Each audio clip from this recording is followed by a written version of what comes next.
ناظرین، breaking news یہ ہے کہ chairman P T I Imran Khan کو گرفتار کر لیا گیا ہے اور اطلاعات کے مطابق بذریعہ سڑک عمران خان کو اسلام آباد منتقل کیا جائے گا۔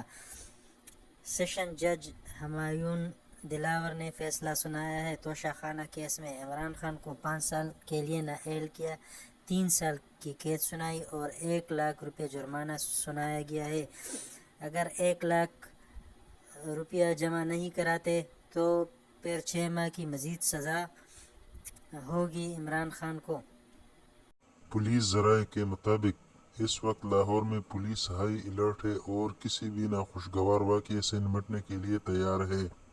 وکلاء کی طرف سے عوام کو کہا گیا ہے کہ پرامن رہے۔ پی ٹی آئی وکلاء کی جانب سے کہا گیا ہے کہ وہ اس فیصلے کو ہائی کورٹ میں چیلنج کریں گے اور عمران خان کو رہائی دے کر وہ سرخرو ہوں گے۔